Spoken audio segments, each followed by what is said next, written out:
नमस्कार किसान भाइयों, आपके अपने A4 चैनल पर आपका स्वागत है।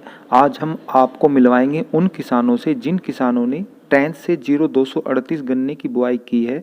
साथ ही उन्होंने इसमें सब्जियों की फसल लगाकर दोहरा लाभ भी कमाया है। किसान भाइयों, ट्रेंच विधि से गन्ना बुआई में लाइन से लाइन की दूरी क्या है, कौन कौन से उर्वरक अभी तक फसल में लगाए गए हैं व कौन कौन सी सब्जियां गन्ना फसल में उगाई जा सकती हैं, इन सब की जानकारी लेने के लिए हम सीधे मिले चौधरी गगन जी से, जो कस्बा बिनौली जिला बागपत के रहने वाले हैं।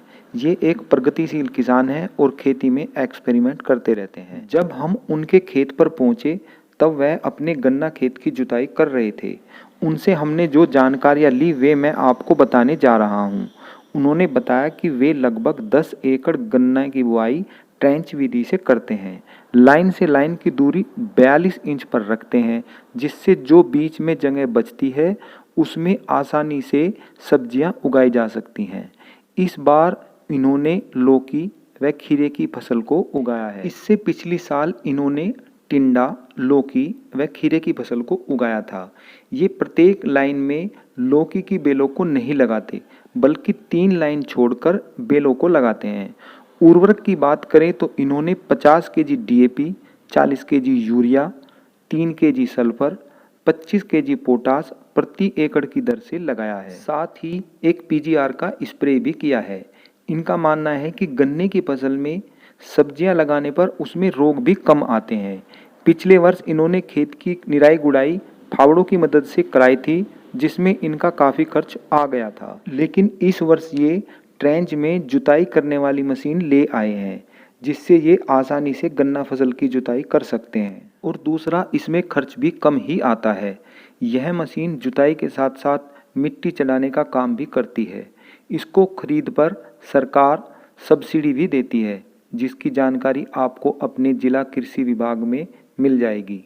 गगन जी ने हमको बताया कि जो गन्ना फसल साधारण तरीके से उगाई जाती है, उसकी तुलना में ट्रेंच विधि से उगाई गई गन्ना फसल कम नहीं बल्कि कुछ ज़्यादा ही होती है। और जो सब्जी की एक्स्ट्रा फसल ली जाती है वह हमारी बचत की ही होती है।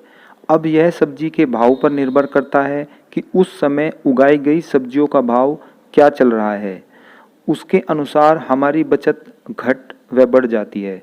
उन्होंने ये भी बताया कि ट्रेंच विधि में मिट्टी ज़्यादा चढ़ाई जाने के कारण इसमें फसल के गिरने की संभावना न के बराबर ही होती है। तभी हमारी मुलाकात एक और कृषक से हुई, जिनका नाम अजय चौधरी है और वे भी बिनौली के ही रहने वाले हैं। इन्होंने भी ट्रेंच विधि से गन्ना लगाया है और साथ ही लौकी की फसल भी उगाई है। इनसे जो बात हुई वे हैं, आप कितने रुपए के घिया कमा लोगे इसमें से? इसमें से मेरा अंदाजा है करीबन कोई 40 और 50 हजार के बीच में घिया हो जाएंगे। पहली साल क्या बोया था आपने? पहली साल इसमें खीरा बोया था हमने, और वो कितने? 60,000 रुपए का हुआ था।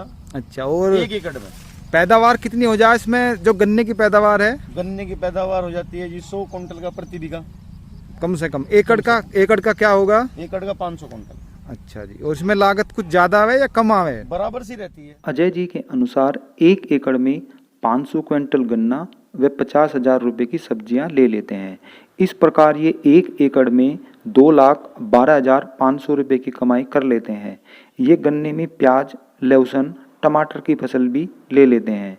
इनकी अगली योजना स्ट्रॉबेरी उगाने की भी है। किसान भाइयों, 2 माह बाद हम फिर इन दोनों किसानों से मिलेंगे व इनकी फसल को देखेंगे व सब्जियों से कितनी आमदनी हुई इसकी जानकारी भी लेंगे। वीडियो अच्छी लगी हो तो A4 चैनल को सब्सक्राइब करें, लाइक करें, शेयर करें। फिर मिलते हैं एक नई वीडियो के साथ। धन्यवाद।